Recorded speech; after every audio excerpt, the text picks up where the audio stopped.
They asked me to come home. That's how my parents put it, like it was some kind of favor. We'll need your room. You understand, right? Your sister and the kids will be more comfortable there. I understood perfectly. It wasn't about comfort.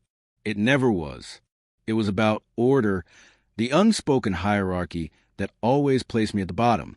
So I smiled, said, of course, packed quietly, and reserved the penthouse suite at the same hotel.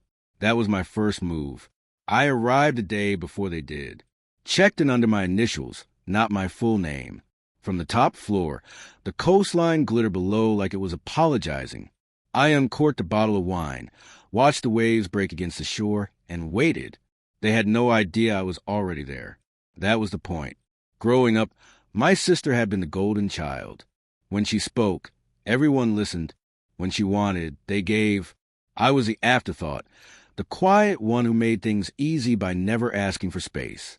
Even after I built a career, found success, got my own apartment, they still called it luck. And now, years later, they wanted my room again. That old ache, rejection wrapped in family affection, didn't hurt anymore. It just turned into something colder.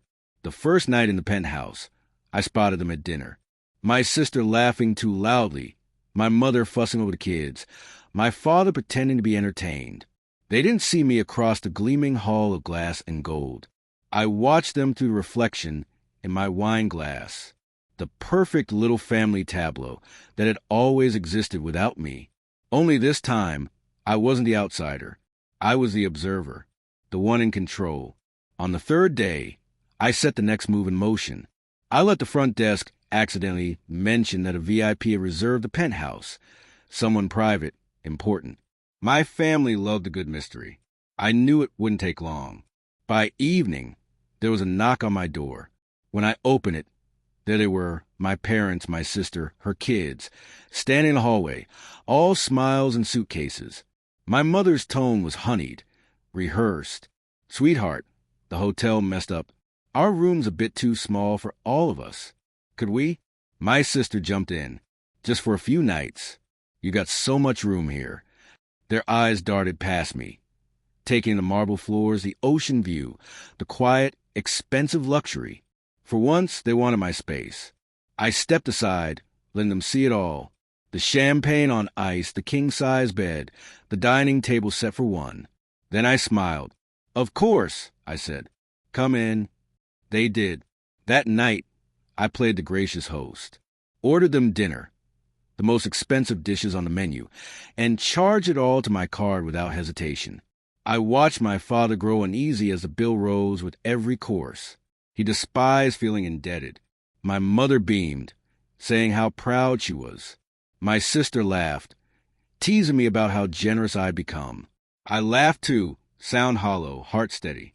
They thought nothing had changed, that I was still the same daughter who surrendered space, peace, and comfort just to earn their approval. But the only difference between kindness and revenge is intention. At midnight, while they slept, I made the call. The hotel manager, ever eager to please, handled it smoothly. By dawn, every booking under my name had been transferred.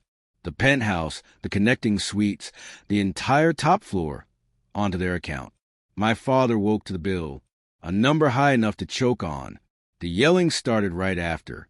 Confusion, panic, accusations flying. I sat on the balcony, coffee in hand, listening through the open door. My sister stormed out first, furious.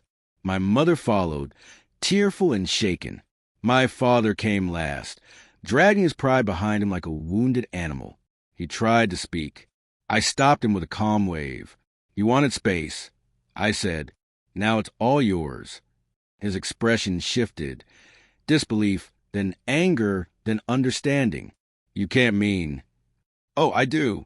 I handed him the authorization slip, my signature gleaming next to the charges. Enjoy your stay. They checked out before noon, quiet, ashamed, exposed. By evening, the suite was silent again.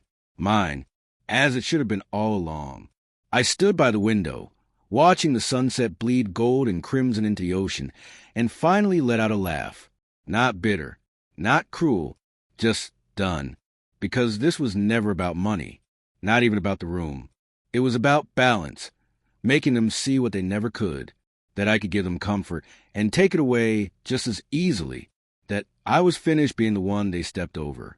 As night fell, I poured another glass of wine and whispered toward the waves below. They wanted my room. I raised a glass. So I gave it to them.